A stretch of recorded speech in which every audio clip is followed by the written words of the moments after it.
Welcome to my channel.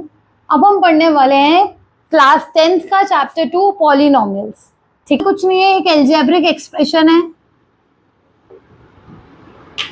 Polynomial एक algebraic expression है जिसमें हम क्या करते हैं, कांस्टेंट वैल्यू का यूज करते हैं, जिसमें कांस्टेंट होते हैं, वेरिएबल्स होते हैं हमारे पास, और कुछ हमारे क्या होते हैं, मैथमेटिकल ऑपरेशन, जो अर्थमेटिक ऑपरेशन होते हैं, मैथमेटिकल ऑपरेशंस।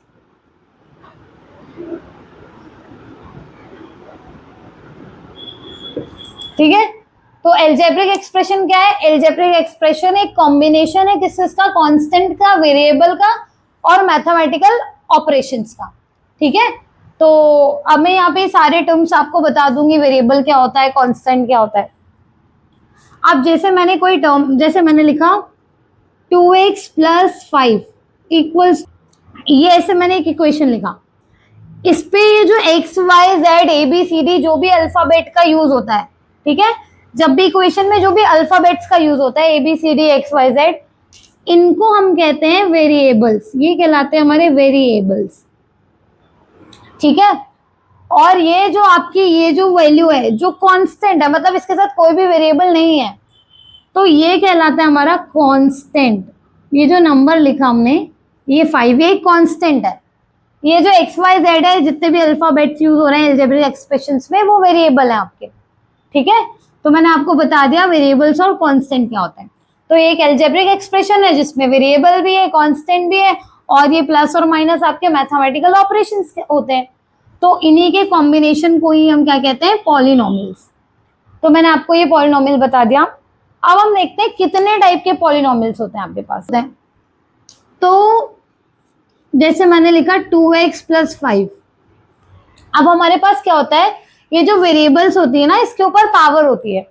तो जैसे हमारा वेरिएबल x है, x के ऊपर कोई पावर नहीं है तो हम 1 एज्यूम कर लेते हैं ना, तो जिसके ऊपर कोई पावर नहीं है उसके ऊपर पावर 1। तो हमारे इस वाले पॉलिनोमियल में सबसे बड़ी पावर 1 ही है। ठीक है, तो पावर को हम क्या, हाईएस्ट पावर को हम डिग्री भी कहते हैं। Degree is the highest power of the polynomial. तो इस पॉलिनोमियल की हाईएस्ट पावर को हम उसकी डिग्री कहेंगे। तो इस पूरी पॉलिनोमियल में सबसे बड़ी पावर तो 1 है, मतलब इस पॉलिनोमियल की डिग्री क्या है, इस पॉलिनोमियल की डिग्री है 1। ठीक है, तो ऐसा पॉलिनोमियल जिसकी हाईएस्ट पावर 1 होती है या फिर डिग्री 1 होती है, उस पॉलिनोमियल को हम लीनियर पॉलिनोमियल कहते हैं। Linear polynomial. ऐसे ही अब हम दूसरी इक्वेशन लिखते हैं। जैसे मैंने लिखा 7x² + 5x + 6 या 9।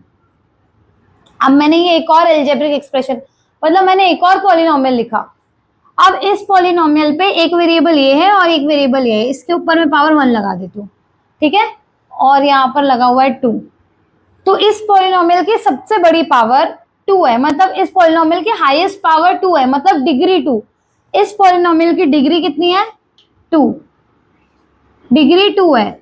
तो ऐसी पॉलिनोमियल जिसकी डिग्री 2 होती है या फिर हाईएस्ट पावर 2 होती है, उस पॉलिनोमियल को हम कहते हैं क्वाड्रेटिक पॉलिनोमियल। Quadratic polynomial. इसके बाद हम तीसरा एग्जांपल लेते हैं, तीसरा केस लेते हैं। जैसे मैंने लिखा 3x³ + 4x² + 5x + 7। अब मैंने एक और पॉलिनोमियल लिया है।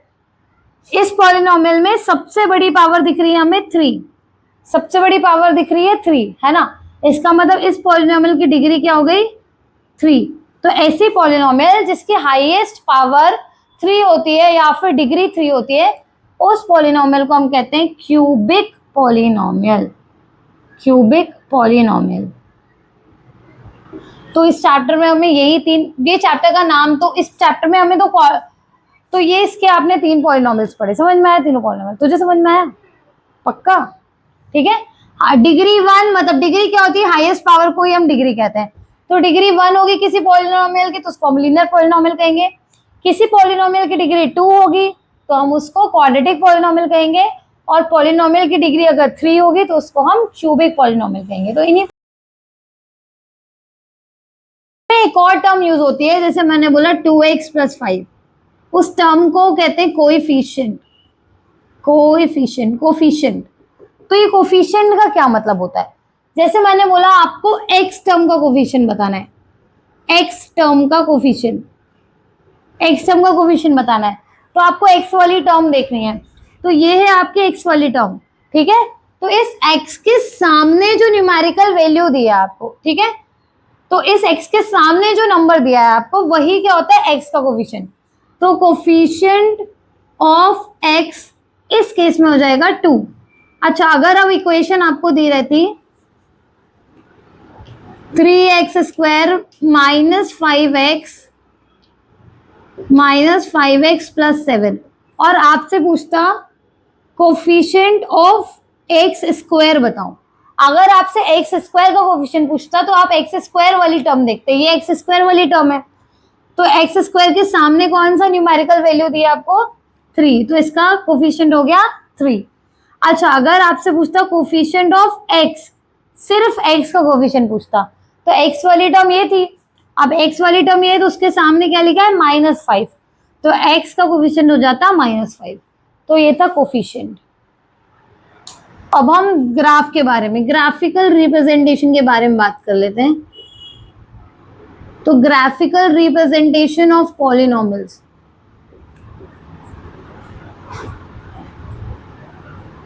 तो जब भी आप लीनियर इक्वेशन का ग्राफ बनाओगे, जो लीनियर पॉलिनॉमियल का जो ग्राफ होता है,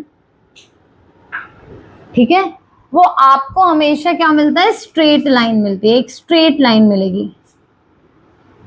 जब आप लीनियर पॉलिनॉमियल का ग्राफ बनाओगे तो आपको स्ट्रेट लाइन मिलेगी, और जब आप क्वाड्रेटिक पॉलिनॉमियल का ग्राफ बनाओगे, जब हम क्वाड्रेटिक पॉलिनॉमियल का ग्राफ बनाएंगे तो हमें क्या मिलेगा, उसके केस में पैराबोला मिलेगा। पैराबोला कैसा होता है, ये आपका पैराबोला है, ठीक है। चलो, तो जब हम क्वाड्रेटिक पॉलिनॉमियल का ग्राफ बनाते हैं तो वो आपको मिलता है पैराबोला। पैराबोला क्या होता है, एक ऐसा यू शेप जो होता है, ये इसको हम पैराबोला कहते हैं। ये अपवर्ड, ये डाउनवर्ड पैराबोला है, ये अपवर्ड पैराबोला है, इसको अपवर्ड पैराबोला कहते हैं। और ये आपका डाउनवर्ड पैराबोला है, डाउनवर्ड पैराबोला, और ये आपका अपवर्ड पैराबोला, ठीक है। तो आपको लीनियर पॉलिनॉमियल का ग्राफ हमेशा स्ट्रेट लाइन मिलेगा, और क्वाड्रेटिक पॉलिनॉमियल का ग्राफ आपको दो टाइप के पैराबोला मिल सकते हैं, या तो डाउनवर्ड पैराबोला मिलेगा या अपवर्ड पैराबोला मिलेगा, ठीक है। क्या निकालना है, zeros of the polynomial. Zeros of the polynomial, आपको जीरोज ऑफ द पॉलिनॉमियल निकालना है, वो भी ग्राफ को यूज करके। ग्राफ को देखकर बताना है कि एक इक्वेशन के कितने जीरो ऑफ पॉलिनॉमियल्स होंगे। तो जब आपको ग्राफ को देख के, जीरो क्या होता है, इसका मतलब क्या होता है, आपको एक पॉलिनॉमियल दिया रहेगा, उस पॉलिनॉमियल को जब हम सॉल्व करते हैं तो उसको हमें वैल्यूज मिलती है, ठीक है।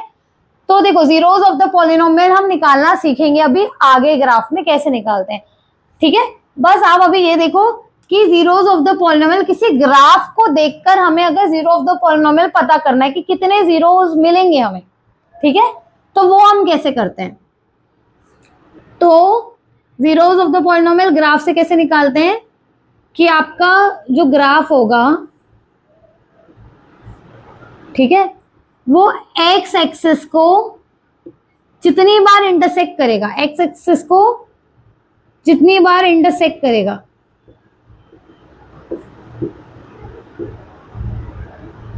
ठीक है, आपका ग्राफ एक्स एक्सिस को जितनी बार इंटरसेक्ट करेगा, ग्राफ को देखकर बताना है कि उस पॉलिनॉमियल के कितने जीरोज होंगे। तो हम ग्राफ को देख के कैसे बताते हैं, आपका ग्राफ एक्स एक्सिस को जितनी बार इंटरसेक्ट करता है उतने आपको क्या मिलेंगे, नंबर ऑफ जीरोज मिलेंगे, ठीक है। तो ग्राफ एक एक्स एक्सिस को जितनी बार इंटरसेक्ट करेगा उतने आपको नंबर ऑफ जीरोज मिलेंगे उस पॉलिनॉमियल के, ठीक है। ये बात आपको समझ में आई। एग्जाम्पल ले लेते हैं।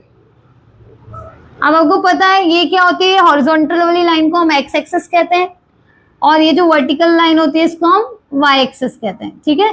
तो ये आपकी एक्स एक्सिस और ये आपका वाई एक्सिस, इसमें हमने, और ये आपका जो बीच वाला पॉइंट होता है इसको हम ओरिजिन कहते हैं। यहाँ पे मैंने एक ऐसा ग्राफ बनाया, ठीक है। अब ये जो ग्राफ है ये एक्स एक्सिस के पैरेलल है। अब एक्स एक्सिस के पैरेलल ग्राफ है तो ये एक्स एक्सिस को तो कहीं पर भी इंटरसेक्ट नहीं कर रहा। ये आपकी एक्स एक्सिस की लाइन है और ये आपकी गिवन लाइन है, ये आपका गिवन ग्राफ है। अब ये वाली जो लाइन है वो एक्स एक्सिस को तो कहीं इंटरसेक्ट नहीं कर रही। इसका मतलब इस केस में आपको कितने जीरोस मिलेंगे? इस केस में हमें नो जीरोस मिलेंगे, मतलब जीरो, एक भी जीरोस नहीं मिलेगा। ठीक है, नो जीरोस मिलेंगे आपको इस केस में।